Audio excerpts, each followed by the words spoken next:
Tapi kalau masih berkutat kepada rencana membuat kementerian makan siang, udahlah, nggak ada masa depan gitu.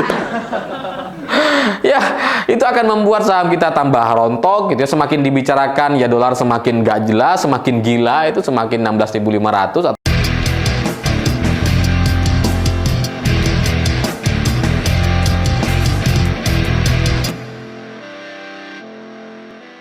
Selamat malam semuanya. Hari ini mungkin akan menjadi weekend yang paling merah.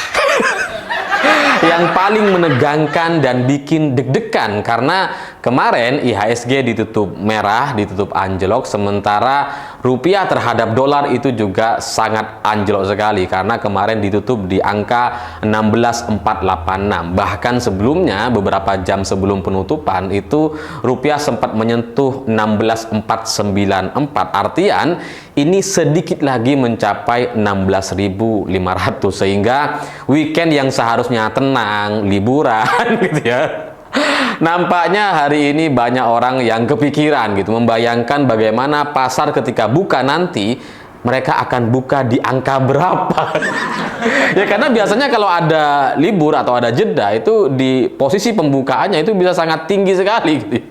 Atau bisa juga cukup rendah, tapi kalau melihat dari tren yang terjadi selama beberapa bulan terakhir ini, terutama untuk masalah dolar terhadap rupiah, itu memang sudah terlalu powerful gitu, sudah terlalu kuat peningkatannya, sehingga ya mungkin di minggu depan ini akan dibuka dengan angka yang juga jauh lebih tinggi dibandingkan 16.486 hari ini.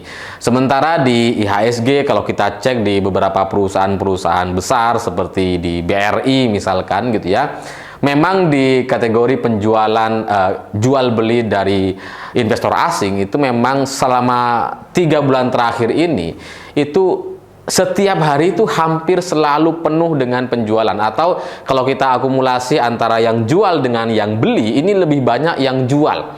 Mungkin dari 3 bulan itu hanya ada 1 hari mungkin di mana orang yang beli lebih banyak dibandingkan yang jual. Tapi selain itu selama 3 bulan terakhir ini kalau saya lihat gitu ya, itu lebih banyak orang yang jual, dan ini terus-terusan terjadi sampai kemudian kemarin disempurnakan oleh rekomendasi atau penilaian dari Morgan Stanley yang menurunkan peringkat saham Indonesia. Jadi udahlah, trennya memang lagi turun gitu ya, IHSG lagi merah, ekonomi masyarakat lagi cukup berat gitu ya. Ini malah ditambah dengan penilaian dari Morgan Stanley yang menurunkan peringkat saham. Itu menjadi seperti konfirmasi gitu. Jadi investor yang selama ini mungkin masih nunggu gitu ya, jual enggak, kayaknya bentar lagi bagus gitu ya. Tiba-tiba muncul rekomendasi dari Morgan Stanley, itu kemudian membuat mereka semakin terkonfirmasi, udah jual aja. Makanya setelah rekomendasi atau setelah penilaian penurunan dari Morgan Stanley itu terhadap peringkat saham di Indonesia, itu aksi jual atau aksi kabur para investor asing yang ada di perusahaan-perusahaan di Indonesia itu semakin besar gitu. Karena memang Morgan Stanley ini adalah bank investasi dan jasa keuangan di Amerika sana yang memang sangat-sangat terpercaya gitu, sehingga penilaiannya itu akan sangat-sangat berdampak kepada kita semua, terutama kepada saham-saham dan mungkin juga terhadap nilai dolar dan rupiah kita gitu. Karena dari penilaian Morgan Stanley yang dibilang ini saham-saham di Indonesia atau peringkat saham kita itu kurang beban gitu ya, atau kurang bagus gitu ya, itu kemudian secara kesimpulan bisa dikatakan bahwa saham yang di Indonesia ini, saham di Indonesia itu berkinerja buruk atau lebih buruk dibandingkan rata-rata yang ada di pasar Asia atau pasar dunia. Sehingga karena ini sudah diturunkan peringkat sahamnya, maka itu yang kemudian membuat investor yang awalnya masih ragu-ragu atau masih ingin bertahan, itu jadi udah nggak punya pilihan dan ikut-ikutan kabur bersama yang sudah lebih dulu kabur dari Indonesia. Tapi yang menarik dari alasan Morgan Stanley menurunkan peringkat saham Indonesia itu karena salah satunya gitu ya, salah satunya adalah karena ada ketidakpastian arah fiskal pemerintahan selanjutnya. Karena ada program makan siang gratis yang ini menurut Morgan Stanley itu akan menambah beban APBN kita. Jadi bebannya akan semakin besar, sementara pendapatannya itu kayak kayak nggak bertumbuh signifikan. Ya bertumbuh tapi nggak sebesar keinginan atau rencana dari makan siang gratis yang dicanangkan oleh pasangan Prabowo dan Gibran. Itu ibaratnya seperti tetangga kita gitu ya, yang gajinya cuma naik 100.000 gitu, tapi bikin hajatan yang total anggarannya mencapai ratusan juta misalkan. Itu kan nggak sesuai gitu. Ini sama seperti APBN kita di masa yang akan datang dengan adanya program makan siang gratis ini, karena itu akan menambah defisit APBN atau kekurangan APBN. Dan kabar buruknya lagi, tim Prabowo ini katanya rencananya itu akan menaikkan rasio utang negara kita yang semula hari ini di angka 39%, itu coba dinaikkan menjadi 50%, sehingga dari sini mudah terbaca dengan sempurna gitu ya bagaimana pemerintahan di era Prabowo nantinya yang berencana untuk menaikkan utang demi program-program seperti salah satunya adalah program makan siang gratis. Jadi bukannya menaikkan pendapatan negara, tapi malah kemudian pengen nambah utang untuk bikin makan siang gratis. Dan inilah yang kemudian membuat penilaian dari Morgan Stanley itu menurunkan peringkat saham di Indonesia. Sehingga ini efeknya menjadi kemana-mana dan semakin suram karena ya kayak nggak ada harapan gitu.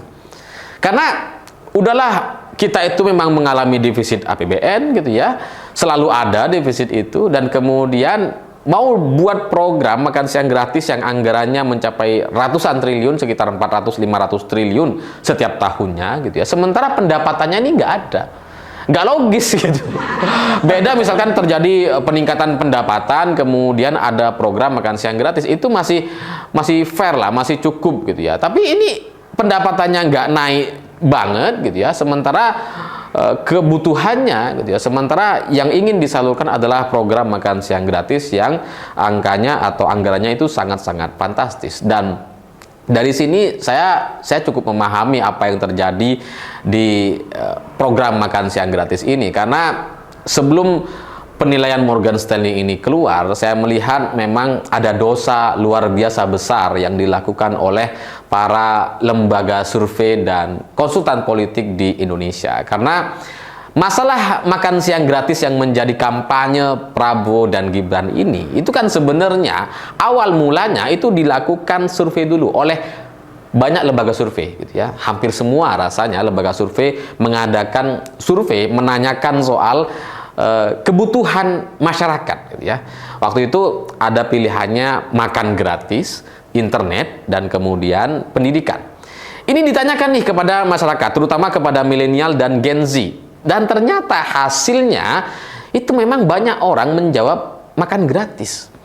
Ini menjadi perdebatan di semua tim sukses, ini menjadi perdebatan gitu ya, karena ya surveinya sama aja gitu ya. Itu sebelum capres-cawapres diumumkan, sebelum memetakan strategi atau tim komunikasi kampanye, survei ini sudah dilakukan gitu. Sehingga kemudian muncul perdebatan, masa iya sih makan gratis? Nah, tim dari Ganjar dan Anies setahu saya itu masih memperdebatkan soal makan gratis ini, bukan makan siang waktu itu surveinya gitu ya, makan gratis gitu. Karena nggak mungkin lah kita bikin makan gratis katanya. Tim Prabowo bikin. jadi janji kampanye makan siang gratis. Ya terus terang banyak dari kita itu kaget, ini gimana sih? Ya memang gitu ya, kalau kita survei ditanya kepada banyak orang, memang banyak dari mereka menjawab makan gratis, lebih mending makan gratis dibandingkan internet dan pendidikan. Tapi para lembaga survei dan konsultan politik ini tidak menjelaskan secara detail gitu ya. Mereka hanya berpikir soal suara gitu, suara terbanyak makan gratis, ya udah kita bikin makan gratis. Tapi mereka nggak kasih penjelasan gitu, bahwa untuk makan gratis, nilai sebuah makan, satu porsi makan itu memang lebih mahal dibandingkan misalkan internet gratis gitu.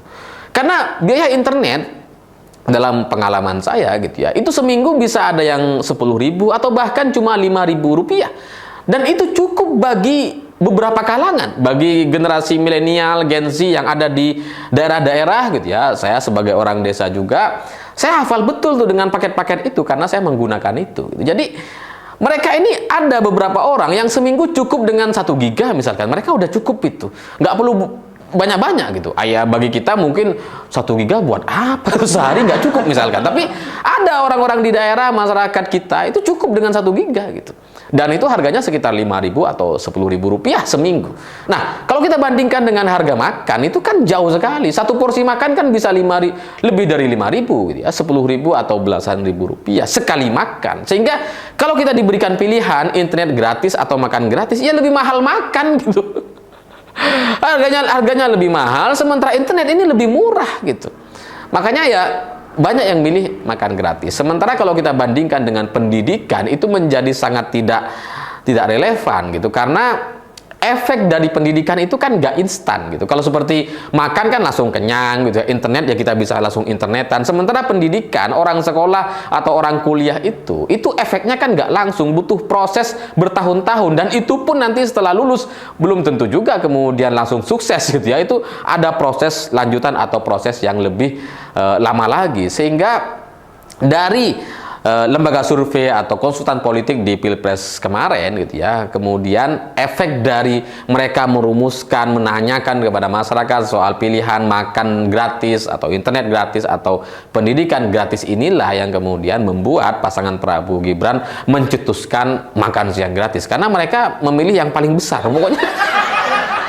Pokoknya sampaikan aja, toh kampanye gitu ya, toh tujuannya untuk menang gitu. Sementara dari kubu Ganjar, setahu saya gitu ya, dari kubu Pak Ganjar atau Anies itu lebih memilih berpikir untuk kepentingan masyarakat atau kemajuan negara kita ini akan mau dibawa ke arah mana. Karena kalau mau dicetuskan makan gratis, ini apa dampaknya kepada masyarakat? Kita kan itu hampir nggak ada gitu. Makanya dari pasangan Ganjar Mahfud atau Anies Caimin itu nggak ada yang memainkan narasi dari makan gratis ini gitu. Karena ya bebannya akan besar, beban APBN akan besar gitu ya. Penyalurannya itu akan sangat-sangat luar biasa rumit. Sementara target atau goal dari makan siang gratis ini menjadi seperti tidak terlalu jelas gitu. Berbeda dengan internet atau pendidikan gratis gitu. Nah, gara-gara lembaga survei dan para konsultan politik ini yang kemudian mencetuskan makan siang gratis, itulah awal mula masalah ini gitu. Sehingga dari awalnya janji kampanye, dari awalnya survei, kemudian jadi janji kampanye, kemudian mau diterapkan, sampai kemudian membuat Morgan Stanley melihat bahwa oh ini gak masuk akal ini negara ini. Makanya sampai menurunkan peringkat saham di negara kita. Karena orang-orang luar atau manusia modern hari ini di masyarakat atau warga asing gitu ya, pasti semuanya sepakat dan sependapat bahwa masalah makan itu sudah bukan lagi menjadi masalah manusia hari ini. Kalau dulu di tahun 1960 atau 80-an gitu ya, mungkin masih banyak sekali orang yang mati kelaparan gitu, masih banyak gitu. Tapi kalau sekarang itu sedikit sekali, atau katakanlah hampir tidak ada, sehingga makan siang atau program makan siang gratis ini menjadi sangat tidak relevan dengan masalah manusia modern. Sehingga kalau ada satu negara kemudian masih memikirkan soal makan warganya, penilaian manusia-manusia modern ini, ya investor, ya negara-negara lain gitu ya, itu akan melihat bahwa negara ini punya masalah yang sangat serius dan masalahnya sudah terlalu jauh gitu. Ibarat negara ini terlalu ketinggalan kereta gitu ya, terlalu terbelakang, sehingga masalahnya masih membahas soal makan. Padahal masalah manusia modern hari ini bukan lagi makan, bukan lagi kekurangan makan, tapi kelebihan makan. Manusia-manusia hari ini kan banyak yang mati karena kebanyakan makan dibanding yang kelaparan misalkan. Jadi ya terserah kalian mau berdebat soal wah, orang tuh butuh makan, orang miskin masih banyak dan sebagainya, oke gitu. Tapi faktanya hari ini gitu ya, kalau kita ngelihat lebih banyak orang yang mati kebanyakan makan dibandingkan mati kelaparan di Indonesia gitu ya. Sehingga ini menjadi tidak relevan masalah ini dibahas gitu ya. Sehingga ketika menjadi satu janji kampanye dan kemudian mau bahkan bikin kementerian makan siang gitu ya, itu semakin membuat negara ini menjadi seperti negara yang ya tidak punya masa depan atau suram sekali gitu, karena punya masalah yang serius dan kemudian pemimpinnya tidak mampu untuk memetakan permasalahan itu seperti apa gitu. Sehingga ya solusi jangka pendeknya menurut saya gitu ya, untuk supaya IHSG ini lebih baik, kepercayaan investor kemudian lebih baik, kepercayaan warga-warga asing kepada Indonesia itu menjadi lebih baik. Sederhana saja sebenarnya, untuk jangka pendek batalkan program makan siang gratis. Kalau Prabowo berani untuk berpidato dan bilang bahwa kita mengevaluasi bahwa makan siang gratis tidak memungkinkan dan itu bukan masalah negara kita gitu ya, maka kita akan batalkan dan tidak akan kita laksanakan. Mungkin setelah itu penilaian masyarakat luar kepada kita itu akan jauh lebih baik. Tapi kalau masih berkutat kepada rencana membuat kementerian makan siang, udahlah, nggak ada masa depan gitu.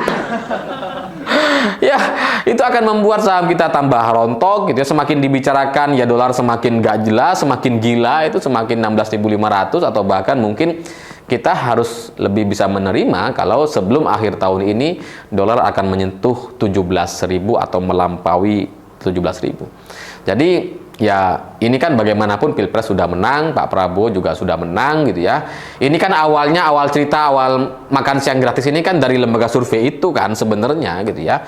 Ya kita sama-sama paham lah gitu ya. Jadi Pilpres sudah selesai, ya sudahlah gitu, kita batalkan saja gitu ya. Bohong nggak masalah gitu, karena ya semua orang berbohong kan pada akhirnya gitu ya. Jadi ya lebih baik berbohong daripada kemudian ini mengakibatkan efek yang lebih fatal gitu. Karena ya kita maunya Indonesia menjadi negara yang lebih baik gitu ya, tapi kalau terus-terusan dibahas soal makan siang gratis dan seterusnya, apalagi mau bikin kementerian, itu akan membuat negara kita jadi semakin ditertawakan gitu, karena ya, terlihat sangat tertinggal dan kemudian pendapatannya tidak signifikan, tidak naik signifikan, sementara mau bikin program makan siang gratis. Ya, tapi pada akhirnya terserah saja. Ini hanya komentar orang desa, orang rakyat jelata gitu ya. Pada akhirnya terserah elit lah yang menentukan akhirnya akan seperti apa. Saya pikir itu. Terima kasih sudah menonton. Begitulah kura-kura.